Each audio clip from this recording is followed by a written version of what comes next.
دخلت مثلا البيت شميت ريحه وحشه، افرض ريحه شراب اخويا المنتن، الريحه دي ايه؟ مثير. بتاع الخشب دي اهي، وجيت سالتك يا دي يا حماده اللي بتتفرج عليا، يا دي يا احمد اللي بتتفرج عليا، يا دي محموده اللي بتتفرج عليا، البتاع الخشب دي اصلها ايه؟ وانت راجل فيلسوف بقى، المفروض انت واحد درس فلسفه، فانت واحد فيلسوف. يعني انت عمرك شفت مثلا حيوان قاعد بيتامل؟ عمرك شفت حيوان كده قاعد في الجنينه حاطط رجل على رجل يقول لك يا بص السما عامله ازاي؟ يا بص الجبال عامله ازاي؟ ما بتحصلش صح؟ السلام عليكم ورحمه الله وبركاته، طلابنا حبايبنا الغاليين، طلاب اولى ثانوي في كل مكان، ازيكم عاملين ايه؟ يا رب دايما تكونوا بخير. اهلا بيك يا بطل في اول حصه في مادتنا الجميله ان شاء الله على مدار السنه، وهي ماده الفلسفه والمنطق. النهارده باذن الله كده هنكون معاك في اول حصه نشرح لك اول درس مجانا لحضرتك على اليوتيوب، بحيث ان حضرتك تبقى فاهم الدنيا بتتكلم عن ايه والماده بتتكلم عن ايه. اول حاجه، لو حضرتك طالب اولى بكالوريا او اولى عام، فانت حضرتك عندك 6 مواد اساسيه. ايه يا مستر ال6 مواد الاساسيه بتاعتي؟ عربي، انجليزي، تاريخ، فلسفه ومنطق، رياضه، علوم متكامله. دول ال6 مواد الرئيسيه اللي حضرتك بتهتم بيهم وبتذاكرهم طول السنه، وكل ماده عليهم 100 درجه. يبقى حضرتك مجموعك اخر السنه من 600 درجه. عندك مواد غير مضافه زي اللغه الثانيه والبرمجه والدين. تعال بقى نكلمك في الماده بتاعتنا اللي هي الفلسفه والمنطق. النهارده باذن الله هنشرح لك اول درس، وباذن الله هتكون ماده ممتعه جدا وحضرتك هتستفيد منها كتير جدا جدا جدا على مدار حياتك. عايزك تسمي الله. انا اخوك مستر كريم محمد، وباذن الله هكون معاك في مدار السنه كلها في ماده الفلسفه والمنطق. سمي الله ويلا بينا. دي باذن الله الملزمه اللي احنا هنشتغل منها، وهنسيبها لك تحت في وصف الفيديو. الملزمه هنسيبها لك مجانا تماما بدون اي مقابل. انزل تحت بس كده في وصف الفيديو هتلاقي الملزمه دي.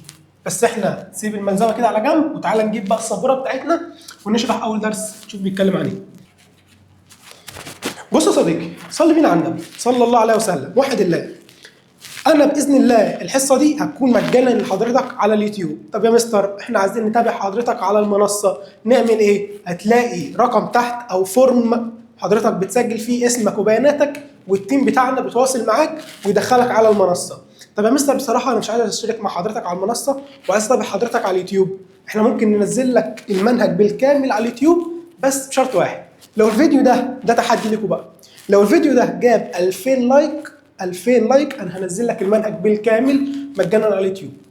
امين؟ ها؟ طب يا مستر هنجيب ال 2000 لايك ازاي؟ ده صعبه. يا باشا سهله جدا، حضرتك بتعمل شير للفيديو لاصحابك بس كده، صحابك بيخشوا يتفرجوا يحطوا لايك بس، واصحابك بقى يشيروا مع اصحابهم وهكذا. الفيديو ده لو جاب 2000 لايك هنزل لك المنهج كله مجانا بحل التقييمات بكله بالمراجعات يا سيدي، اكننا على المنصه بالظبط بحل كتاب الامتحان. جميل؟ جميل. طيب اول ماده عندنا اللي هي اسمها فلسفه ومنطق، اللي هي مادتنا احنا، بتتكلم عن ايه؟ الفلسفه دي ماده حياتيه. يعني ماده حياتيه يعني بتهتم بالواقع، بتهتم بالانسان، بتهتم بالمجتمع. طب يا مستر هتهتم بالانسان ازاي؟ الفلسفه عايزه تعرف الانسان ازاي بيفكر، الانسان ازاي ايه؟ بيفكر. ركز معايا يا مستر. طب ما انا عارف انا ازاي بفكر. طب ازاي بتفكر؟ بعقلي. طب ماشي، يعني ايه تفكير بقى؟ يا مستر ايه ده؟ تصدق ما اعرفش يعني ايه تفكير. بص يا سيدي، صلي بينا على النبي صلى الله عليه وسلم. وحد الله لا اله الا الله. التفكير ده اول حاجه عايز اكلم حضرتك عنها. التفكير الانساني. التفكير الانساني ليه عده سمات. ايه هي يا مستر السمات بتاعته؟ التفكير الانساني ده ممكن نقول عنه ان هو تفكير فطري. يعني ايه يا مستر الكلام ده؟ يعني ايه كلمه فطري؟ بص يا سيدي هشرح لك دلوقتي كل كلمه. الانسان بطبيعته ان هو بيفكر. هل في حد اتولد من غير ما يفكر؟ ولا انت مولود بتفكر؟ انت مولود بتفكر. يبقى التفكير هنا قلنا عنه ان هو فطري لان حضرتك مولود بيه. حلو؟ حلو. طيب التفكير يا مستر ايه سماته تاني؟ يا باشا التفكير من سماته ان هو غير قابل للتعلم. يعني حضرتك ما رحتش مدرسه عشان تتعلم التفكير، انت مولود بتفكر. يبقى التفكير فطري وغير قابل للتعلم. انا ما بتعلمش التفكير، انا مولود بفكر وما بروحش مدرسه عشان افكر. التفكير ده الهبه العظمى التي منحها الله للإنسان. ده التفكير ده الهبه اللي ربنا منحها للانسان عشان يميزه عن كل كائنات الحياه التانيه. حضرتك ايه اللي يفرقك كانسان عن الحيوان؟ ان حضرتك بتفكر بس. الحيوان بيعمل نفس العمليات الحيويه بتاعت حضرتك، بياكل ويشرب ويتكاثر وعنده جهاز هضمي وعنده معده وعنده بق وعنده مناخير وعنده دماغ، نفس كل حاجه اللي عند الحيوان عند حضرتك. طب ايه اللي بيميز الانسان عن الحيوان؟ ان الانسان ربنا اداله نعمه اسمها نعمه التفكير ميزه بيها عن كل الكائنات الاخرى. جميل. ممكن نقول عن التفكير كمان ان هو غير مرئي. يعني ايه يا مستر التفكير غير مرئي؟ يعني انا ما بشوفش التفكير. عمرك شفت واحد قاعد بيفكر كده وشفت تفكيره؟ ما بتحصلش، صح؟ يبقى التفكير تاني قلنا ان التفكير ده الهبه العظمى التي منحها الله للانسان، دي اكتر هبه ربنا اداها لك وميزك بيها عن كل الكائنات. التفكير فطري يعني انا مولود بيه، خلاص. التفكير غير قابل للتعلم يعني انا ما بتعلمش التفكير، والتفكير غير مرئي يعني انا ما بشوفش التفكير. في كلمه صعبه وزي لحد دلوقتي الدنيا تمام وزي الفل. حلو. تعال نخش على الجزئيه اللي بعدها وهي الحالات التي تثير النشاط العقلي. الحالات، ركز معايا كده هشرح لك كل كلمه بالتفصيل.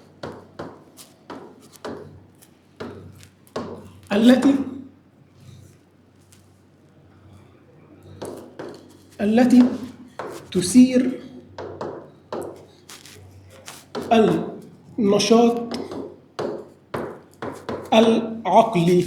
يعني ايه يا مستر الكلام ده؟ مش فاهم منك اي حاجه بصراحه يا باشا. كلمه الحالات التي تثير النشاط العقلي يعني الحاجات اللي بتخلي حضرتك تفكر، بس الحاجات اللي بتشغل دماغ حضرتك يا مستر ده مش فاهم برضه. الحالات التي تثير النشاط العقلي يعني الحاجات اللي بتخلي حضرتك تفكر. طب يا مستر انا بفكر امتى؟ تعال اقول لك انا بفكر امتى، بس صلي بينا على النبي صلى الله عليه وسلم. اول حاجه حضرتك بتفكر فيها هي حاجه اسمها تنظيم التفكير. وتصلي بينا على النبي صلى الله عليه وسلم. تنظيم التفكير، حضرتك لما بتيجي تنظم يومك كده انت بتفكر.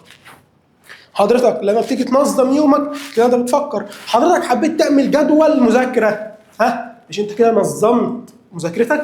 يا كبير نظمت مذاكرتي، يبقى ده اسمه تنظيم التفكير. يبقى تاني، اختار امتى يا مستر تنظيم التفكير في الاختيارات؟ يا باشا هتختار تنظيم التفكير لو كلمك عن جدول، خلاص، كلمك عن مثلا مواعيد، جميل، كلمك عن تنظيم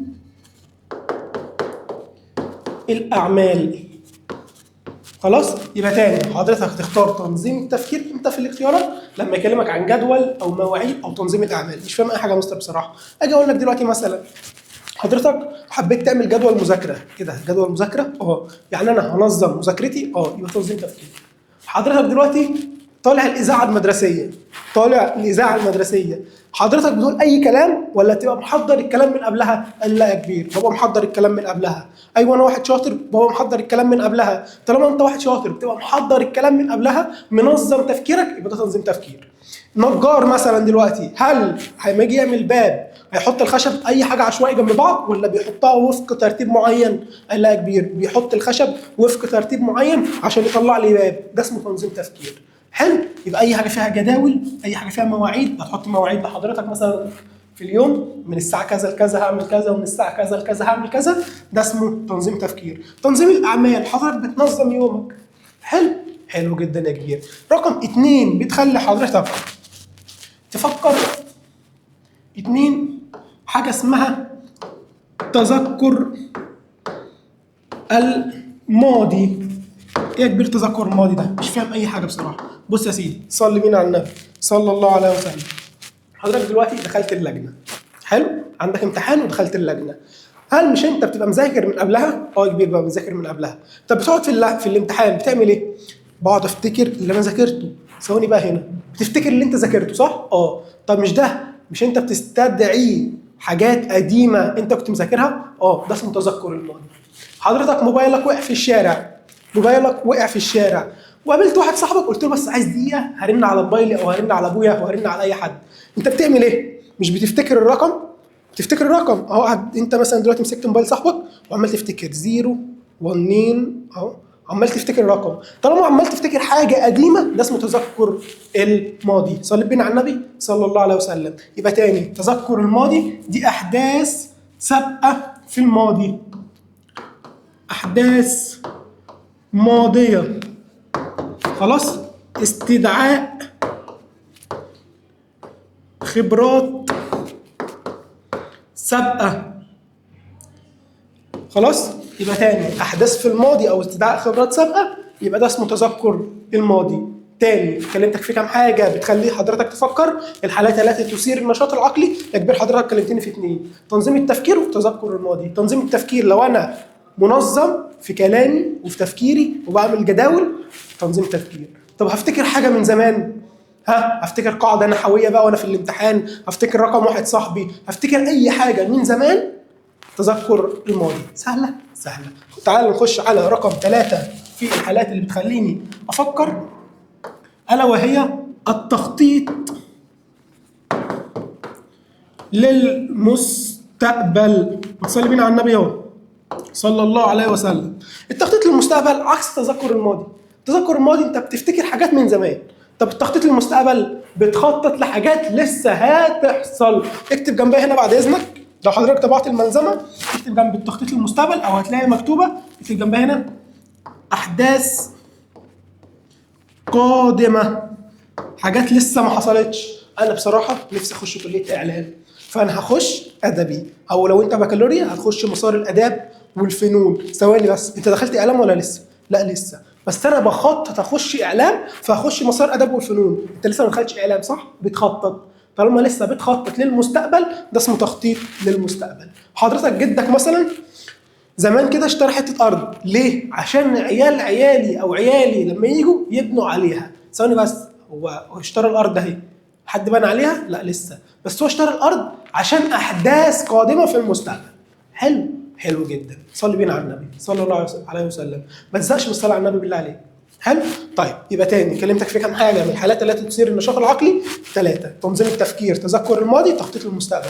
تنظيم التفكير كان معناها ايه؟ ان انا بعمل جدول، ان انا كلامي منظم، ان انا مش عشوائي. اكتب جنبها مش عشوائي، اكتب جنبها مش عشوائي، ودون الملاحظات اللي واضح الامتحان هيلعب بيك عليها دي. خلاص؟ طيب تذكر الماضي، بفتكر حاجات في الماضي، بستدعي خبرات سابقه، سواء بقى قاعده نحويه انت اتعلمتها زمان، اي حاجه حضرتك اتعلمتها زمان بنحتاجها النهارده، اسمه تذكر الماضي. التخطيط للمستقبل دي احداث لسه هتيجي في المستقبل لسه ما حصلتش. سهله؟ سهله يا كبير، وحضرتك ما قلتش اي حاجه صعبه لحد دلوقتي. فهمت منك انا كده يا كبير الثلاث حاجات اللي انا بيخلوني افكر كانسان. الثلاث حاجات اللي بيخلوني افكر كانسان ايه هم يا؟ ركز معايا كده، تنظيم تفكير، تذكر ماضي، تخطيط للمستقبل. ايه بقى هي الحاجه الرابعه؟ بص كده، الحاجه الرابعه اللي بتخلي حضرتك تفكر كانسان، بص كده اهو، رقم 4، حاجه اسمها حل المشكلات.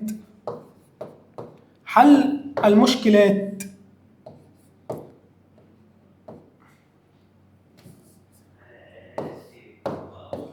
صلي بينا على النبي صلى الله عليه وسلم. ايه يا كبير حل المشكلات دي؟ انا اعرف معناها بس ما اعرفش اشرحها. بص يا سيدي، حل المشكلات دي يعني مثلا هديك مثال.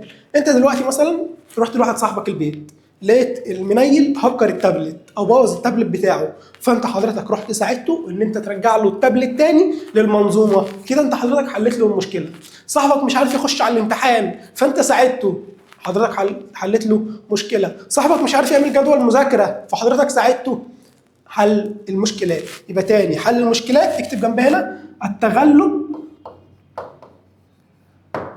على الصعاب او التغلب على المعضلات. ايه يا كبير بقى الكلام ده؟ مش فاهم منك اي حاجه. كنت فاهم منك حل المشكلات. ايه حل المعضلات دي؟ ما حل المعضلات هي حل المشكلات، بس عشان ممكن يجيبها لك في اختيارات فلازم تبقى حضرتك عارف ان كلمه معضلات هي مشكلات.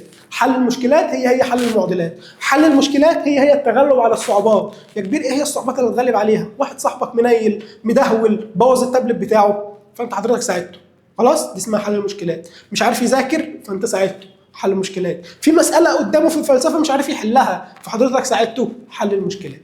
حلو، سهله. يبقى عندي كام حاله تثير النشاط العقلي؟ وركز معايا كده، 4 حالات. ايه هم ال4 حالات؟ تنظيم تفكير، تذكر ماضي، تخطيط للمستقبل، حل المشكلات. تنظيم التفكير يعني انا منظم في تفكيري، بعمل جدول، خلاص بعمل مثلا جدول في الكراسه بتاعتي، ان انا مش عشوائي. اكتب جنبها عدم العشوائيه لو انت طابع الملزمه، خلاص. طيب رقم 2 حاجه اسمها تذكر الماضي، بفتكر حاجات من زمان محتاجها النهارده. ذاكرت مثلا كانوا اخواتها من زمان بس انا محتاجها النهارده في الامتحان، فحضرتك بتبدا ان انت تفتكر. مثلا خدت مثلا قانون فيثاغورس مثلا في الرياضه بس خدته زمان، انت محتاجه دلوقتي في الامتحان، فبتبدا ان انت تفتكر، ده اسمه تذكر الماضي. حضرتك موبايلك وقع فانت محتاج ان انت تفتكر رقم والدك عشان تكتبه مثلا في موبايل واحد صاحبك عشان ترن عليه، ده اسمه تذكر الماضي. اي حاجه زمان محتاجها النهارده تذكر ماضي اللي هو استدعاء خبرات سابقه. حلو. رقم 3 اسمها تخطيط للمستقبل، حاجه هتحصل قدام بس انا بخطط لها من دلوقتي. نفسي اخش كليه معينه، نفسي اعمل حاجه معينه، هروح لواحد صاحبي مثلا، جدك اشترك في حته ارض، اي حاجه مثلا.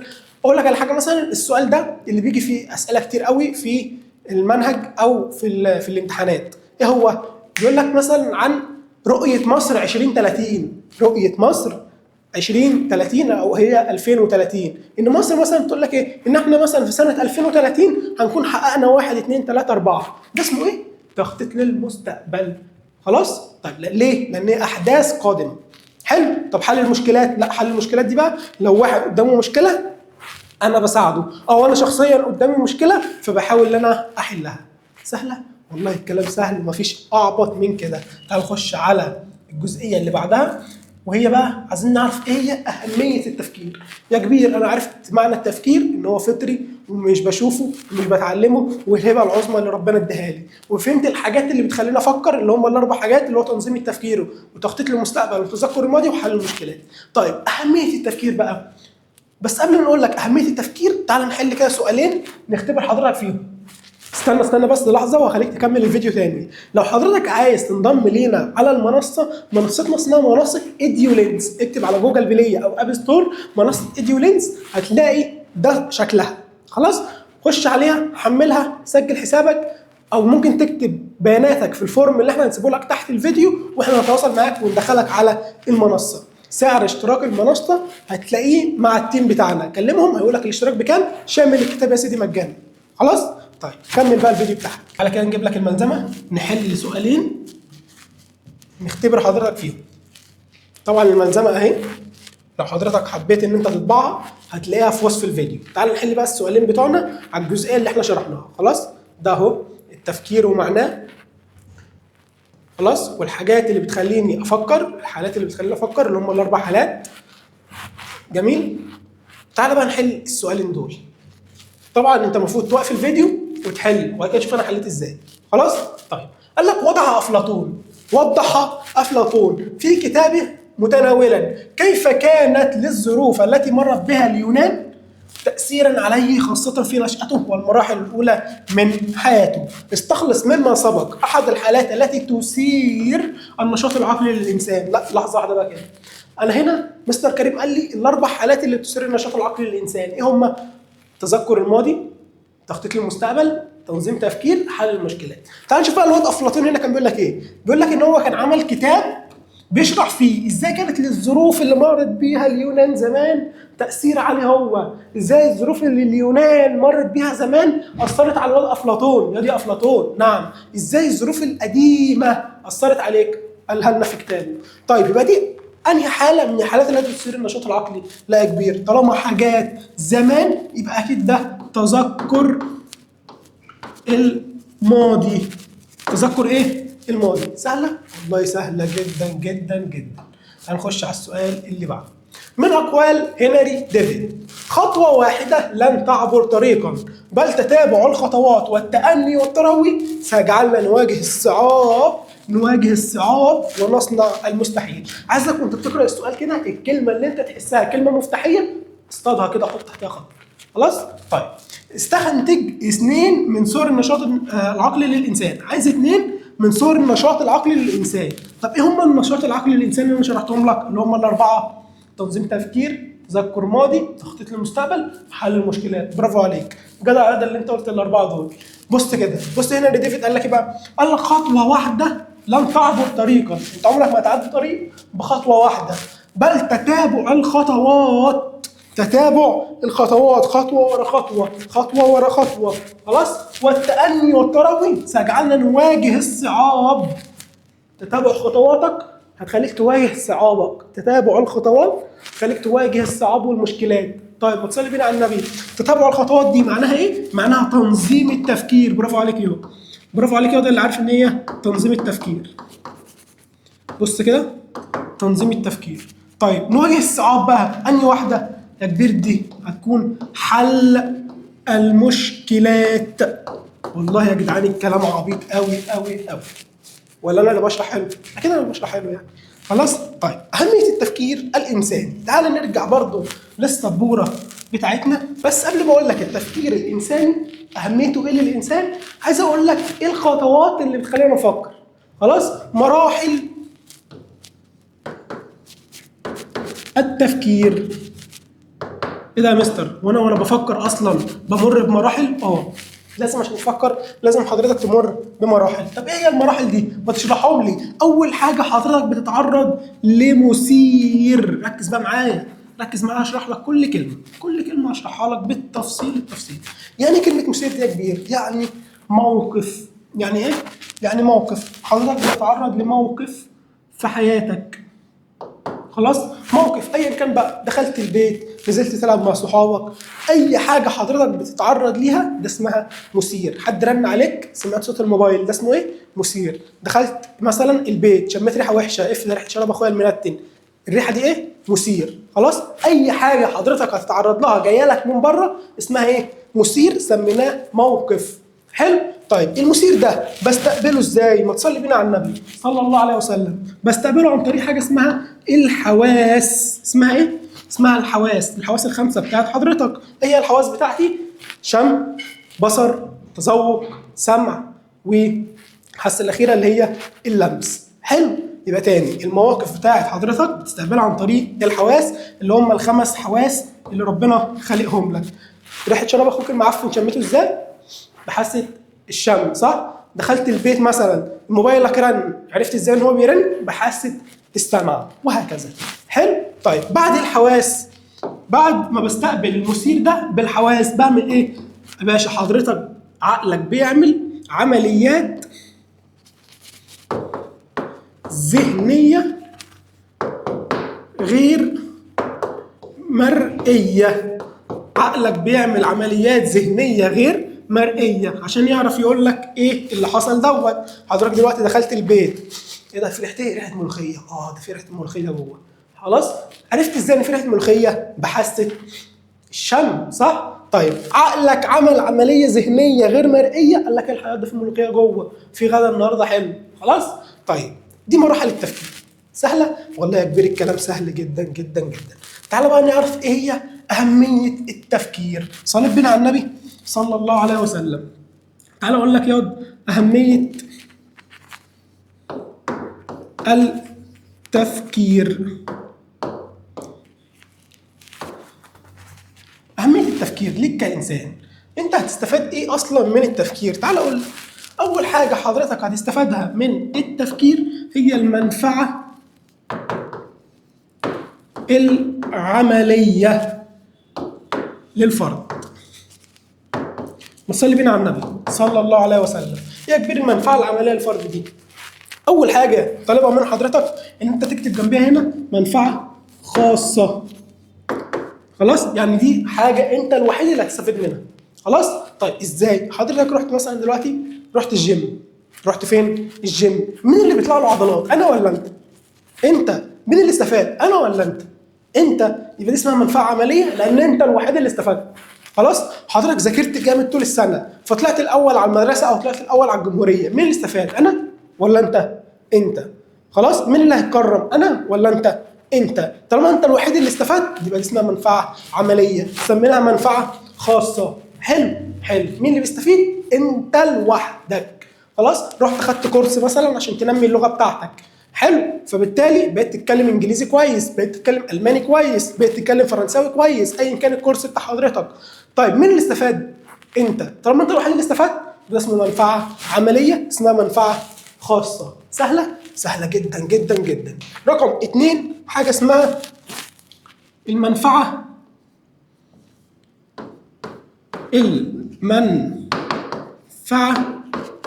العامه. يعني ايه كبير المنفعه العامه؟ بص كده، عايزك تكتب لي هنا جنبها ان هي للجميع. للجميع، كل الناس هتستفيد منها. يعني مثلا انا ربنا كرمني وفتحت شركه. انا ربنا كرمني وفتحت شركه، لقيت الموظفين بتاعتي قدامها مشكله ان هي بتيجي كل يوم متاخر بسبب ان مفيش مواصلات. ربنا كرمني وفتحت شركه تاني اهو، ربنا كرمني وفتحت شركه، والموظفين اللي شغاله عندي كل يوم بيجوا متاخر والشغل بيعطل بسبب ان هم مش لاقيين مواصلات. فانا رحت حلل لهم المشكله ان انا مثلا وفرت لهم اتوبيس يوديهم ويجيبهم. مين اللي استفاد؟ انا لوحدي ولا كلنا؟ لا، كلنا يا مستر استفدنا. طالما كلنا استفدنا اسمها منفعه عامه، منفعه للكل، الكل بيستفيد.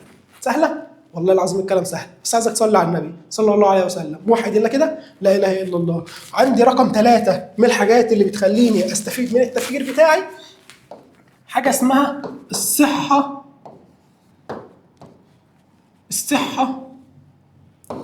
النفسيه. يا كبير انا ملاحظ ان الكلام كل مدى بيعقد. ايه صحه نفسيه وايه منفعه عامه وايه منفعه عمليه؟ طب انا فهمت الاثنين دول، يعني ايه صحه نفسيه بقى؟ اقول لك والله العظيم الكلام سهل قوي، بس عايزك تكتب لي كده جنبها كلمه وضع الامتحان بيعشقها. وضع الامتحان بيعشق يلعب عليك. ايه هي؟ اكتب جنبها كلمه تكيف. خلاص؟ اكتب جنبها كلمه توازن. وضع الامتحان بيعشق يلعب بالطالب في اللجنه. وضع الامتحان بيعشق يلعب بيك كده في اللجنه، يلعب معاك كنايات والفاظ انت مش فاهمها.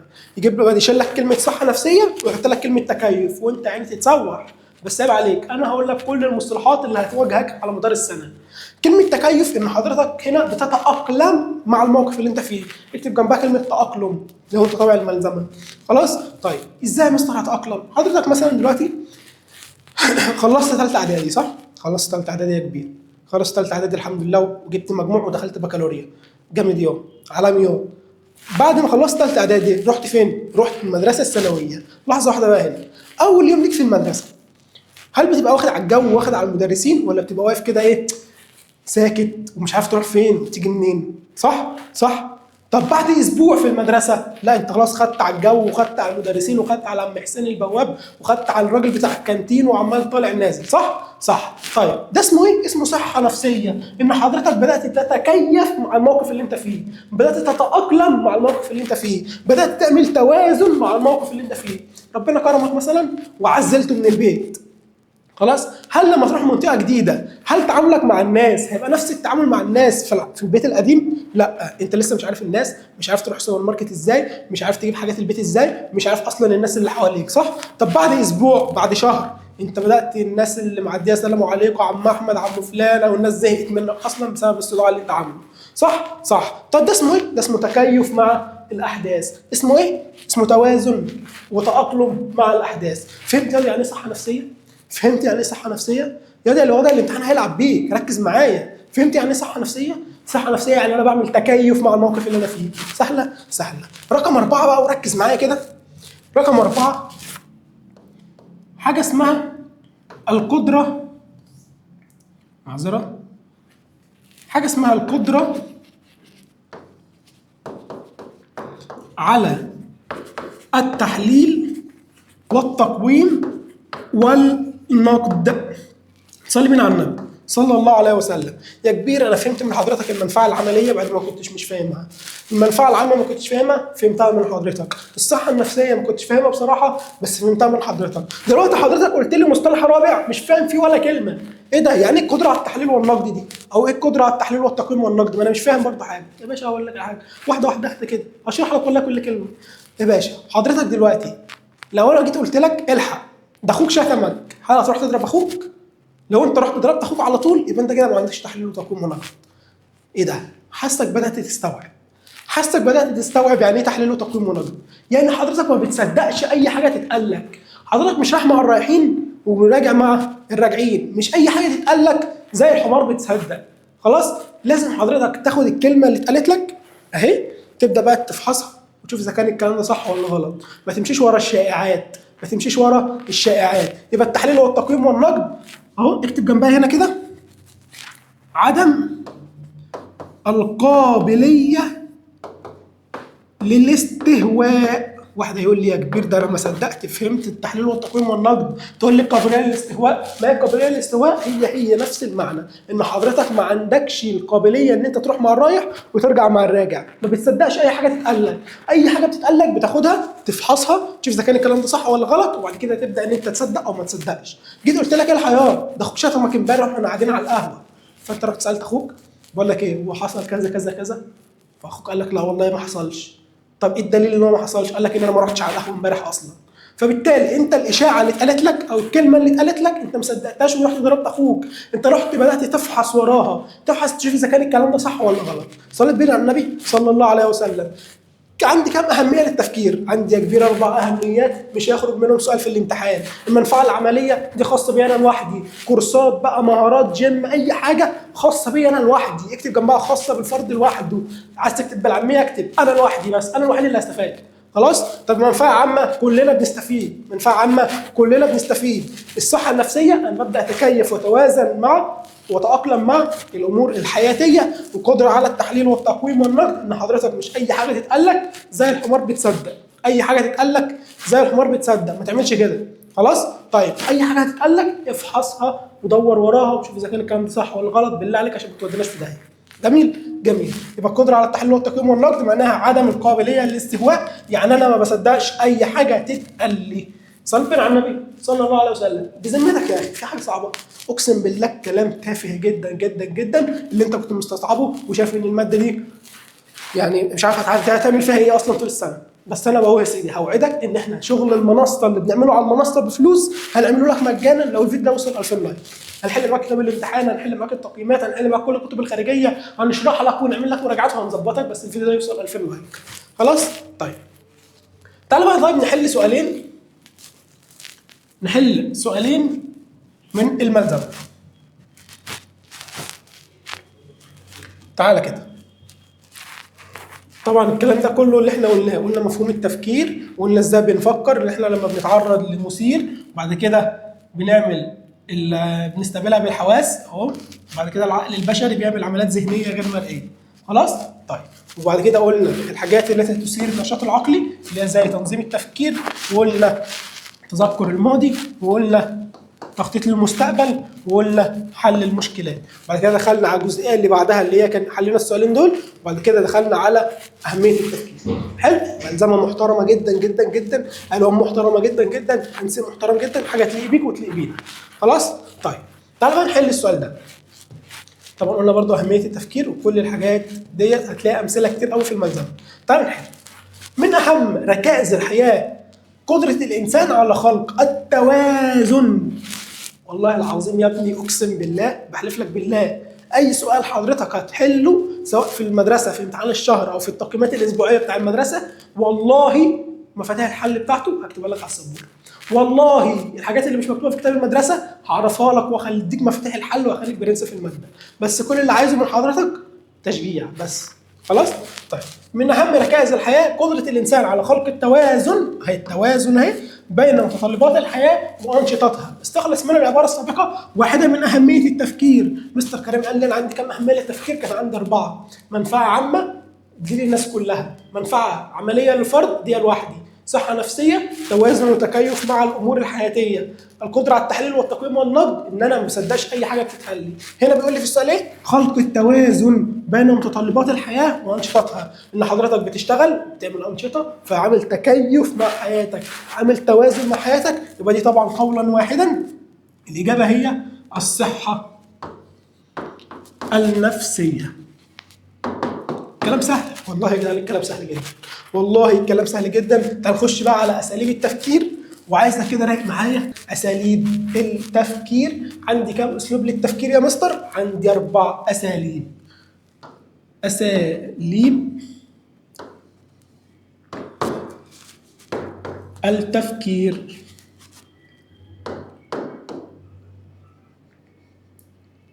خلاص؟ بص يا صديقي صلي بينا على النبي صلى الله عليه وسلم. يا مستر نعم نعم يا قلب المستر، هل الناس كلها بتفكر زي بعض؟ اكيد قولا واحدا لا، الناس كلها ما بتفكرش زي بعض. طب هل انا كمستر كريم بفكر زي الشيخ اللي في الجامع عندنا؟ هل انا بفكر زي ستي؟ هل انا بفكر زي العالم؟ هل انا بفكر زي الفيلسوف ولا كل واحد فينا ليه تفكير؟ كل واحد فينا وليه تفكير. ومن هنا ظهر لنا اساليب التفكير الانساني. من هنا ظهر لنا اساليب التفكير الانساني. اول اسلوب عندنا اسمه الاسلوب الخرافي. وتصلي بينا على النبي يا صلى الله عليه وسلم. ايه كبير الاسلوب الخرافي ده؟ باين من اسمه كده ان في خرافات وفي شعوذات. برافو عليك، برافو عليك، ده اللي سابق احداثك. التفكير الخرافي ده من سماته ان هو تفكير بدائي، ان هو تفكير ساذج، ان هو تفكير غير منطقي. ممكن تكتب جنبيه غير علمي لو عايز. التفكير الخرافي سماته بدائي يعني قديم، كلمة بدائي يعني قديم، ساذج يعني ما بصدقوش، غير منطقي يعني ما بيخشش عقلي. مستر بتديني مثال عشان مش فاهم حضرتك بصراحة، وشايف حضرتك كده عمال تهري مع نفسك وانا مش فاهم منك كلمة. فتديني مثال يا باشا، اديك مثال. رحنا لست كبيرة في السن عندها 90 سنة أو 2000 سنة كده ولا حاجة، ست كبيرة في السن. رحنا سألناها من يومين أو من أسبوع كده حصل زلزال، من أسبوع حصل زلزال، تقدري يا تيتا تقولي لنا إيه سبب الزلزال دوت؟ قالت لك تعالى يا سلام، ده مفيش أسهل من كده. أصل الكرة الأرضية دي حبيب قلبي اللي إحنا عايشين عليها شايلها طور، شايلها طور. الكرة الأرضية اللي إحنا عايشين عليها شايلها طور، لما بيتضايق بيهز دماغه كده فالأرض بتتحرك فإحنا بنحس بزلزال. فإحنا قلنا لها فهمنا دلوقتي معنى زلزال. لحظة واحدة كده، هل في حاجة اسمها الكلام ده؟ في حاجة اسمها كده؟ في حاجة اسمها الكرة الأرضية شايلها طور ولما بيغضب بيهز دماغه اللي يحصل زلزال؟ ولا الكلام ده بدائي، كلام قديم، كلام ساذج، كلام ما يخشش العقل، كلام غير منطقي؟ ده اسمه اسلوب التفكير الخرافي. انت دلوقتي رحت الامتحان وبرافو عليك جبت 1/20، برافو عليك جبت 1/20، خلاص. طيب فرحت البيت، والله يا امه بصي انا جبت 1/20، انا شكلي محسود، شكلي محسود عشان الناس نقت عليا فجبت 1/20، وانت اصلا فاشل والناس كلها عارفه ان انت فاشل، فجبت 1/20. راحت ست الحبايب جايبه لك بقى ايه؟ عروسه، وقعدت تخزق في امها كده عشان ايه؟ قال يعني انت كده هتفك لك الحسد. هل في حاجه اسمها كده؟ هل في اسمها حاجه اسمها اجيب عروسه واقعد اخزقها عشان الحسد؟ ولا الكلام ده كله تفكير قديم، تفكير بدائي؟ واحد يقول لك انا محسود اروح اجيب لي خرزه زرقاء. حبيب قلبي مفيش حاجه اسمها الكلام ده، كل ده تفكير ساذج غير منطقي، خلاص ما يخشش العقل. حلو، حلو جدا جدا جدا. فهمنا يعني تفكير خرافي؟ فهمنا سمات التفكير الخرافي؟ قال لي يا كبير فهمت منك بصراحه كل حاجه. تعال نخش على التفكير او اسلوب التفكير اللي بعده، اللي هو التفكير الديني. اسلوب التفكير الديني. صلي بينا على النبي صلى الله عليه وسلم. اسلوب التفكير الديني ده خاص بمين بقى؟ خاص بالشيوخ، صح؟ خاص برجال الدين. اكتب جنبي هنا اهو، رجال الدين. طيب يا كبير حضرتك دلوقتي قلت لي ان اسلوب التفكير الخرافي ليه سمات اسمها بدائي واسمها ساذج اسمها غير منطقي، دي سمات. ما تقول لي سمات التفكير الديني. بص كده، سمات التفكير الديني ان هو ايماني عقائدي يربط الظواهر بقدرة الله. إيماني عقائدي يربط الظواهر بقدرة الله. رحنا للشيخ بتاع الجامع قلنا له يا شيخ من أسبوع حصل زلزال، هو إيه سبب الزلزال ده؟ قال لك والله سبب الزلزال ده يا ابني إن ربنا بينبهنا، ربنا بينبهنا بيديك انذار، خلي بالك انت ما بتصليش، انت مثلا بتكذب، انت بتغتاب غيرك، انت عندك انت بتنم على الناس، كل الحاجات الذنوب دي. فربنا بعت لنا اشاره اسمها الزلزال عشان يقول لك خلي بالك انت ممكن تموت في اي وقت. طيب هو ربط هنا الظاهره بقدره مين؟ ربنا، صح؟ ربط الظاهره اللي اسمها الزلزال بقدره مين؟ ربنا. اسمه تفكير ديني. سهله اقسم بالله، الكلام تافه وعبيط ومفيش اعبط من كده. سهله كبير؟ قال له والله كبير الكلام سهل. طيب يبقى هنا التفكير الديني ده خاص برجال الدين، ايماني عقائدي يربط الظواهر بقدره الله. اكتب جنبها يربط الظواهر بقدره الله. دون الملاحظات ديت، دون الملاحظات اللي هتجيلك في الامتحان، دون الملاحظات اللي وضع الامتحان هيتشحور عليك في اللجنه وانت تبقى قاعد زي العبيط، فدونها عشان تبقى فاهم. خلاص؟ طيب من سمات اساليب التفكير رقم 3 عندي اسلوب تفكير اسمه تفكير فلسفي. صليت بينا على النبي صلى الله عليه وسلم. خرافي، ديني، فلسفي. عرفنا كل اسلوب سماته ايه. الفلسفي ده بقى خاص بمين؟ وتصلي بينا على النبي صلى الله عليه وسلم. الفلسفي ده خاص بالفلاسفه اكيد، يعني اهو الفلاسفه، هو اسمه فلسفي فاكيد خاص بالفلاسفه. سماته ايه بقى؟ تأملي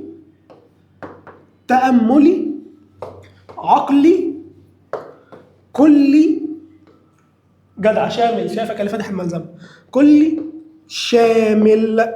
تأملي عقلي كلي شامل. يا كبير، نعم يا قلبي الكبير، مش فاهم ولا كلمه من الاربعه دول. مش فاهم يعني ايه تأملي، مش فاهم يعني ايه عقلي، مش فاهم يعني ايه كلي، مش فاهم يعني ايه شامل. كل اللي اعرفه عن كلمه شامل دي الامتحان اللي انا همتحنه كمان شهر، الامتحان الشامل بتاع حضرتك. لا، تعالى اشرح لك كل كلمه معناها ايه. تأملي يعني حضرتك بتتأمل، قاعد بتتأمل، قاعد كده باصص للسماء وتقول سبحان الله، قاعد عمال تتأمل في السماء. خلاص، جبت 1 من 20 في الامتحان، مسك الورقه كده وعمال تتأمل في غيبتك. شايف يا ابني؟ شايف العظمه؟ شايف الجمال؟ 1 من 20، 1 من 20، ده انا اينشتاين ولا ايه؟ شايف انت التأمل معناه ايه؟ تأملي معناه ان حضرتك كده قاعد بتتأمل عن طريق عقلك، تتأمل عن طريق عقلك. طب عقلي يعني بستخدم عقلي، سهله دي. تأملي بتأمل، عقلي بستخدم عقلي. يعني انت عمرك شفت مثلا حيوان قاعد بيتأمل؟ عمرك شفت حيوان كده قاعد في الجنينه حاطط الرجل على رجل يقول لك يا بص السما عامله ازاي؟ يا بص الجبال عامله ازاي؟ ما بتحصلش، صح؟ ليه؟ لان الحيوان ما عندوش عقل. حلو؟ طيب العقلي خاص بالانسان، ليه؟ ان هو بيستعمل عقله. يعني ايه كلي بقى؟ ودي اهم كلمه. كلي يعني ينظر الى العلل البعيده. بص كده يوم الاسلوب الفلسفي من سماته ان هو ينظر الى العلل البعيدة. بتصلي بينا على النبي صلى الله عليه وسلم. يا مستر مش فاهم يعني ايه كلمة العلل البعيدة دي؟ ايه الكلمة الصعبة دي؟ ايه الكلمة اللي انا اتعقدت منها دي؟ بص يا باشا، كلمة علل بعيدة يعني ظواهر، او ممكن نقول عليها اسباب غير مباشرة. خلاص، اسباب غير مباشره، اسباب بعيده. جبنا مثلا الكرسي الخشب ده، لحظه واحده اجيبه. جبنا بتاع الخشب دي اهي، وجيت سالتك يا دي يا حماده اللي بتتفرج عليا، يا دي يا احمد اللي بتتفرج عليا، يا دي محموده اللي بتتفرج عليا، البتاع الخشب دي اصلها ايه؟ وانت راجل فيلسوف بقى، المفروض انت واحد درس فلسفه، فانت واحد فيلسوف. البتاع الخشب دي اصلها ايه؟ فانت رحت قايل لي معموله من الخشب. برافو عليك، بديهيات يعني. طب لو واحد فيلسوف بقى هيقول لي ايه؟ هيقول لي لا ثواني بس كده، البتاع الخشب دي جايه من شجره، صح؟ برافو عليك. طب والشجره كانت شتله صغيره حطيناها في الارض. طب والشتله كانت بذره. شايف السبب؟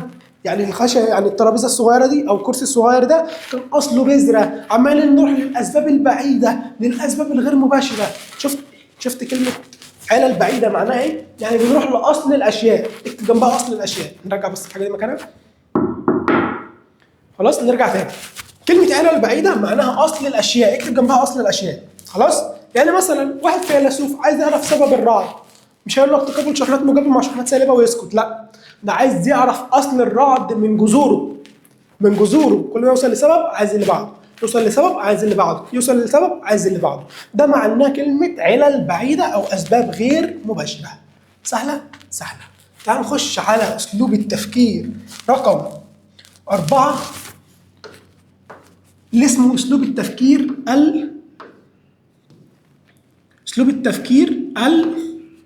اثبتي بقى يا سبور. العلمي. اسلوب التفكير العلمي. وتصلي بينا على النبي صلى الله عليه وسلم. يا كبير، انت كل اسلوب بتشرحه لي بتقول لي سماته. يعني اسلوب التفكير الخرافي قلت لي ان هو بدائي ساذج غير منطقي. الديني ايماني عقائدي يربط الظواهر بقدره الله. فلسفي تأملي عقلي كلي شامل. وفهمت يعني ايه كلمه كل شامل؟ ان هو عايز اسباب غير مباشره. طب العلمي بقى، العلمي سماته ايه يا باشا؟ العلمي ده ممكن نقول لك على سماته ان هي مادي جزئي حسي تجريبي. يا مستر انت كل شويه تقول لي كلمات مش فاهمها، كل شويه مستر تقول لي كلمات مش فاهمها، يا باشا ما انا وظيفتي ايه؟ وظيفتي ان انا اشرح لك واسهل لك الدنيا واخلي لك الماده دي اسهل ماده عندك. الماده من 100 درجه، احنا عايزين ال 100 درجه، احنا مش عايزين 99 و98، احنا عايزين ال 100 درجه كاملين مكملين. خلاص؟ طيب كلمه مادي يعني حاجه اقدر اشوفها، حاجه اقدر اشوفها. مادي عكسها معنوي، المعنوي دي الحاجه اللي ما اقدرش اشوفها. التفكير مادي ولا معنوي؟ ايه ده يا مستر؟ لا التفكير انا ما بشوفوش، يبقى التفكير معنوي. برافو عليك. طب القلم ده؟ لا القلم ده يا مستر انا شايفه وماسكه في ايدي اهو وحاسس بيه، يبقى اسمه مادي. الحاجه اللي اقدر اشوفها ماديه. حلو؟ حلو. طيب يعني ايه بقى جزئي؟ جزئي دي عكس كلي، عكس كلي في الفلسفي. يبقى تاني كلمة جزئي معناها ان هو هنا هيهتم بالعلل البعيدة ولا القريبة؟ لا انا هنا ههتم بالاهتمام بالعلل القريبة. يعني كلمة علل قريبة يعني اسباب مباشرة. صلي بنا على النبي صلى الله عليه وسلم. جيت سألتك قلت لك ايه سبب الزلزال؟ قلت له والله سبب الزلزال ده تشققات في القشرة الأرضية، وسكت على كده. سكت على كده، اديتني السبب المباشر على طول. طالما اديتني سبب مباشر يبقى انت كده حضرتك بتفكر بطريقه علميه. كلمه مادي اقدر اشوفه، جزئي مش عايز سبب بعيد، انا عايز سبب قريب، عايز اسباب مباشره عكس الفلسفي. خلاص؟ طيب حسي يعني اقدر احسه، اقدر احسه. حضرتك لو دخلت المعمل وانت بقى راجل عالم وبتفكر بطريقه علميه، بتفكر باسلوب علمي، ودخلت المعمل وحضرتك رحت جايب ان ايه اللي هو الصوديوم وسي ال اللي هو الكلور ورحت حطيتهم على بعض، اداك ايه؟ اداني ملح الطعام اللي هو ان ايه؟ سي ال. طيب حضرتك رحت جايب شويه صوديوم وحطيتهم في ميه ورحت باصص كده لقيتها بيم فوق وشك راحت مفرقعه، مش حضرتك حسيت بالضرر؟ يا كبير حسيت، ده وشي راح كله. طالما حضرتك حسيت يبقى اسمه حسي عشان دخلت المعمل. طب لما دخلت المعمل هل كنت بتتخيل الحاجات ولا الحاجات موجوده قدامك؟ كل حاجه موجوده. طالما الحاجه موجوده اقدر اشوفها يبقى اسمها حاجات ماديه. جزئي يعني بوصل للاسباب المباشره. تجريبي يعني انا بخش اجرب بنفسي في المعمل. هتقول لي حاجه مثلا جيت قلت لي والله احنا لما بنحط صوديوم مع كلور بيديني ملح الطعام، لا يا باشا تعالى كده اخدك من ايدك نروح المعمل نجرب. خلاص؟ ده معنى كلمه تجريبي، ان حضرتك بتجرب. عندي كام اسلوب للتفكير؟ عند 4. صلي بينا على النبي صلى الله عليه وسلم. اول اسلوب اسمه خرافي، بدائي ساذج غير منطقي. بدائي ساذج غير منطقي يعني حاجات ما تخشش عقلي، ممكن تكتب جنبيه غير عقلي. خلاص؟ طيب الثاني اسمه اسلوب ديني، ده بقى بتاع رجال الدين الشيوخ. كان سمته ايه؟ ايماني عقائدي يربط الظواهر بقدره الله. لو جيت قلت لك مثلا سؤال مثلا مشهور جدا بيقول لك ايه؟ من السهل ان تقتل حشره. من السهل ان تقتل حشره، سهل ان انت تموت حشره، سهل. لكن لو اجتمع العالم كله على ان يخلق مثل هذه الحشره لن يستطيع احد. يعني بيقول لك ايه؟ سهل ان انت تموت حشره، سهل جدا ان انت تموت حشره، بس لو العالم كله اتجمع عشان يخلق زي الحشره دي محدش هيعرف. ده ايه؟ اسلوب من اساليب التفكير. هتقول لا يا كبير طالما بنتكلم عن قدره ربنا وعظمه ربنا في الخلق يبقى ده اسلوب ديني. ايه بقى سمات الاسلوب الديني؟ ايماني عقائدي يربط الظواهر بقدره الله. الاسلوب الفلسفي تاملي عقلي كلي شامل يصل الى العلل البعيده، العلل الغير مباشره. طيب الاسلوب العلمي مادي جزئي حسي تجريبي، مادي جزئي حسي تجريبي يصل للعلل القريبه. خلص درسنا النهارده. بس قبل ما نشطب تعالى نحل سؤالين. تعالى كده نرجع للملزمه بتاعتنا، والملزمه دي هسيبها لك في وصف الفيديو. هتنزل تحت هتلاقي الملزمه وهتلاقي فورم التسجيل في المنصه، سجل واكتب بياناتك وتلاقي التيم بتاعنا تواصل معاك على طول. خلاص؟ طيب تعال ننزل كده اهو. اساليب التفكير، قلنا اساليب التفكير اللي هم بص كده: خرافي، ديني، علمي، فلسفي. الابداعي لسه مش عليك دلوقتي، هاخد له الدرس اللي بعد الجاي. خلاص؟ طيب قلنا الاربع اساليب اهو. تعالى بقى نحل السؤال الجميل ده. من اقوال ارسطو الحكمه هي التجربه. يا لهوي يا مستر على الكلمات اللي حضرتك بتكتبها لي على السبوره وانا بدونها وراك عشان عارف ان وضع الامتحان هيلعب بيا. الحكمه هي التجربه، مضاف اليها التامل العقلي. اقسم اقسم بالله السؤال اتحل لو انت بتدون ورايا.